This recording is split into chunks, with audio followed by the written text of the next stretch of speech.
नमस्कार। भाग्यश्री फाउंडेशन और थाने महानगर पालिका इनके संयोजन से सक्षम नागरिक मुहिम हम थाने शहर में चला रहे हैं और बहुत अच्छा हमें इसका रिस्पांस सभी स्कूलों से मिल रहा है। बस थोड़ी सी कोशिश और सभी टीचर्स को, सभी शिक्षकों को ये करनी है कि बच्चे जो भी आपने उन्हें गर्मी की छुट्टियों में करने के लिए जो भी काम दिया है, तो उनका किया हुआ काम आप अपने ग्रुप पर, हमारा जो हमने समूह बनाया उस पर प्रेषित करें, जिससे कि हमें उन्हें और आगे उन्हें हमें गाइड करने के लिए हमें हेल्प मिलेगी। अभी हम कुछ हमारे जो भारत के बहुत सुप्रसिद्ध लेखक हैं, कवि हैं और कहानीकार हैं, इनके कथाकार हैं, उनके हम कुछ छोटी छोटी कहानियाँ हम अब आपको बताएंगे। जैसे हम अभी मुंशी प्रेमचंद की कहानी मैं आपको अभी एक सुनाने वाली हूँ। और ये कहानी जो है, बच्चों को जब ये मुंशी प्रेमचंद की कहानियाँ पढ़ेंगे तो वो बहुत पुराने ज़माने की हैं। 1936 में उनका निधन हुआ था मुंशी प्रेमचंद जी का। तो उनकी जो सारी कहानियाँ हैं उसमें थोड़े से कठिन मुहावरे हैं, उसकी भाषा बहुत कठिन है, तो बच्चों को समझने में थोड़ी सी दिक्कत होती है। लेकिन इन सभी लेखकों के बारे में, इन सभी नामी साहित्यिकों के बारे में बच्चों को तो पता होना ही चाहिए। और यदि हम सिर्फ कठिन हैं, उन्हें समझ में नहीं आएगा, ये कह के यदि हम छोड़ देंगे तो कहीं ना कहीं वो इस ज्ञान से वंचित रह जाएंगे। इसलिए हम लोगों ने ये अभी भाग्यश्री फाउंडेशन में ये तय किया है कि कुछ छोटी कहानियाँ हम संक्षिप्त रूप में उन कहानियों को हम बता के अपने समूह पे प्रेषित करेंगे और सभी शिक्षकों से भी अनुरोध करेंगे कि आप भी इस तरह की कहानियाँ उस पर प्रेषित करें, तो बच्चों को समझने में आसानी होगी। आज जो मैं कहानी आपको बताने वाली हूँ वो मुंशी प्रेमचंद जी की कहानी है, जिसका नाम है बेटी का धन। इस कहानी में भी ये बहुत बड़ी कहानी है, लेकिन मैं आपको बहुत छोटे रूप में करके बताऊंगी। तो इस कहानी में एक छोटे से गांव के बारे में बताया गया है कि वो गांव बहुत सुंदर था। उस गांव की एक बहुत प्राचीन परंपरा थी, वहाँ पे बहुत पुरातत्व चीज़ें हैं जिसको देखने के लिए बहुत आसपास के गाँव के लोग भी आते हैं। ये गाँव में एक छोटी सी नदी है जिसका नाम है बेतवा। और इस बेतवा नदी का पानी, कभी ऐसा कहा जाता है कि महाराजा, वहाँ के जो महाराजा थे उस गांव के, उनके पाँव को छू के निकलती थी। लेकिन अब ये नदी एक छोटे से दो पर्वतों के बीच में सिमट कर रह गई है। उस गांव में बहुत अलग अलग तरह के लोग थे। जो जो महाशय थे जिनका नाम था सुक्खू चौधरी। सुक्खू चौधरी जो थे वो बहुत ही बूढ़े हैं और बड़ा बड़ा उनका बहुत बड़ा भरा पूरा परिवार है, बहुत उदार प्रवृत्ति के हैं। और सुक्खू चौधरी के 3 बेटे, 3 बहुएं, नाती पोते सब हैं।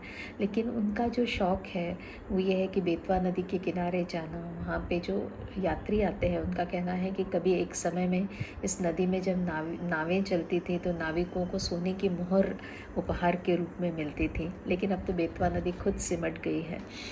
तो सुक्खू चौधरी उस समय के, उस ज़माने के हैं जब वहाँ पे उस गांव में बहुत वैभव था और वो बड़े शौक़ से वहाँ पे जो कोई भी आता है उन्हें वो गांव घूम घूम के दिखाते हैं, उनकी उसके गांव की बहुत तारीफ़ करते हैं। लेकिन उसी गांव में एक झगड़ू साहू नाम का भी एक आदमी रहता है, जो सुक्खू चौधरी से कहीं ना कहीं उसके मन में बहुत जलन, जिसे हम कहते हैं, ऐसे रहती है कि ये बड़ा सबको घूम घूम के अपना गांव दिखाता है, सब लोगों से मिलजुल के रहता है। तो थोड़ा सा उसके मन में उसके प्रति ईर्ष्या रहती है सुक्खू चौधरी के बीच में। एक बार उस गांव में एक कलेक्टर साहब आते हैं, तो सुक्खू चौधरी बड़ा घूम घूम के उन्हें अपना गांव दिखाते हैं। लेकिन सुक्खू चौधरी थोड़ी एक और छोटी सी गलती कर बैठते हैं, क्योंकि उस गांव में एक ठाकुर रहते हैं जिनका नाम है जीतन सिंह। वो ठाकुर जो है वो थोड़ा सा, गांव के लोग थोड़े उनसे परेशान रहते हैं, क्योंकि वो उनका लगान वसूल करते हैं। उनको थोड़ा सा, उनको कर्जा गांव वालों ने लिया रहता है, उसके लिए उन्हें नोटिस भेजा जाता है। इस तरह के सारे काम जीतन सिंह जी करते रहते हैं। तो कलेक्टर साहब को सुक्खू चौधरी कंप्लेंट कर देता है, उनकी शिकायत कर देता है कि जीतन सिंह इस तरह से करते हैं, ठाकुर साहब का ऐसा है, ठाकुर साहब का वैसा है। अब ये बात तो जो साहू रहता है, झगड़ू साहू, उसे लगता है ये अच्छा मौका है कि मैं सुक्खू चौधरी की शिकायत जाके अब मैं ठाकुर जी से करूँगा, ठाकुर साहब से करूँगा। तो वो जाता है और बताता है कि इसने आपके बारे में ऐसा ऐसा कहा कि आप गाँव वालों को परेशान करते हैं। तो अब जीतन सिंह को बड़ी उनकी आन पे आ गया कि भाई मेरे बारे में कलेक्टर साहब को उसने ऐसी शिकायत की है। तो अपने आदमियों को बोलता है कि ज़रा देखो, तलाश करो कि कहीं उनके ऊपर तो कोई लगान बाकी नहीं है। तो थोड़ा बहुत लगान, क्योंकि उसी साल जो सुक्खू चौधरी है उनकी बेटी की उन्होंने शादी की हुई रहती है। बेटी का नाम गंगा जली रहता है और उसकी शादी की हुई रहती है। बहू के लिए सोने की नथ बनाई रहती है। तो काफ़ी घर को थोड़ा सा उन्होंने अपना सुधारा रहता है। तो इस तरह से उनका पैसे खर्च हो गए रहते हैं। तो इस बार थोड़ा बहुत लगान वो ठाकुर को दे नहीं पाते हैं। तो ठाकुर सोचता है कि अब मेरे पास ये अच्छा मौका है। तो उसे कोर्ट के द्वारा एक नोटिस भेज दिया जाता है कि इन्होंने लगान नहीं भेजा है और उन्हें बहुत कम मुदत दी जाती है कि उन्होंने वो लगान चुकाना है। अब सुक्खू चौधरी बड़ा परेशान हो जाता है कि उसके पास पैसे तो हैं नहीं, अब लगान कहाँ से चुकाएगा। उसके पास 3 बेटे हैं, 3 बहुएं हैं, लेकिन कोई भी आगे नहीं आता है सुक्खू चौधरी की मदद करने।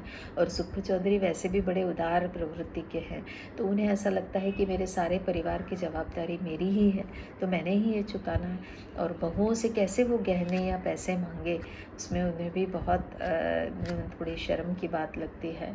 फिर वो अपने बेटों से कहते हैं कि देखो, हमारे ऊपर अब ऐसा ऐसा संकट आ गया है, हमारे ये पुरखों का मकान है, अब कुछ करके ये पुरखों का मकान हमारा उस गांव के ठाकुर के पास शायद हमें गिरवी रखना पड़ेगा, तो ये हाथ से हमारा चला जाएगा। तो बच्चे तो थोड़ा सा उसको बहुत सामान्य इसमें लेते हैं, ज़्यादा उसके ऊपर ध्यान नहीं देते हैं। कोई बोलता है अरे वो ठाकुर की क्या हिम्मत है, मैं एक बोलता है मैं उसका कान काट दूंगा, दूसरा बेटा कहता है मैं उसका नाक काट दूंगा, फिर कनकटा और नकचड़ा घूमते रहेगा पूरे गांव में। इस तरह मजाक में वो अपना ये करके टाल देते। कोई बहू भी सामने नहीं आती है कि बाबा को कोई मदद की ज़रूरत है तो हमसे मदद करे। बेचारे बूढ़े बाबा पड़े रहते हैं। उसी गांव में एक मंदिर रहता है, उस मंदिर के एक पुजारी रहते हैं। अब बिल्कुल 1 या 2 दिन बचे रहते हैं कि इनके घर पे कुर्की आने का समय आ जाता है। तो पुजारी कहते हैं कैसे तरह ठाकुर के आदमियों से बचा के सुक्खू चौधरी के पास पहुँचते और बोलते हैं अब तुम कुछ तो करो, तुम्हारा घर अब जाने वाला है, कम से कम घर की जो कुछ कीमती चीज़ें हैं वो आप अपने बहुओं के मायके पहुंचा दो या कुछ ऐसा करो जिससे कि आपका। पर ये कहता है अब ये सब मेरा राम का दिया हुआ है, कृष्ण भगवान का दिया हुआ है, मैं देखूंगा क्या करना है क्या होता है। बेचारे 3 दिन से उनका, और बच्चे बड़े बदमाश रहते हैं जो उनके बेटे रहते हैं, सब धीरे धीरे करके नाव में से सारा सामान खाने पीने का ले जाते हैं। बेचारे सुक्खू चौधरी 3 दिन से उनके मुंह में पानी भी नहीं गया रहता है, दाना नहीं खाया रहता है। अब उनकी जो बेटी रहती है, बेटियां आखिर बेटियां होती हैं, गंगा जली उनके पास आती है, बोलती है बाबा 3 दिन से आपने कुछ खाया नहीं है और अब देखो आप मेरे गहने ले लो और ये गहने जाके आप उन्हें दे दो ताकि अपना लगान हम चुका पाएंगे। अलगू चौधरी बोलते हैं कि क्या मुझे आप, सुक्खू चौधरी बोलते हैं कि क्या आप मुझे अब इतना बड़ा पाप करवाने वाले हैं, पाप में धकेलना चाहते हैं। बेटी का धन, बेटी के तो गांव का पानी नहीं पिया जाता है, बेटी का तो कुछ भी नहीं लिया जाता है और तुम मुझे अपना धन दे रही हो, मुझसे इतना बड़ा पाप करवा रही हो। पर वो बहुत बोलती, तो फिर वो बोलती है कि मैं इसी बेतवा नदी में कूद के अपनी जान दे दूँगी, मैं अपने बाबा को इस तरह से नहीं देख सकती हूँ। बहुत मनोहार करती है। तो फिर सुक्खू चौधरी बोलते हैं ठीक है। अब वो बेटी का वो धन, बेटी के गहने लेके वो जाते हैं अपने, सोचते हैं मैं अपने झगड़ू साहू के पास जाता हूँ, शायद उससे कुछ पैसे मिल जाएंगे तो मैं लगान चुका दूंगा और फिर बेटी के गहने बाद में छुड़ा लूँगा।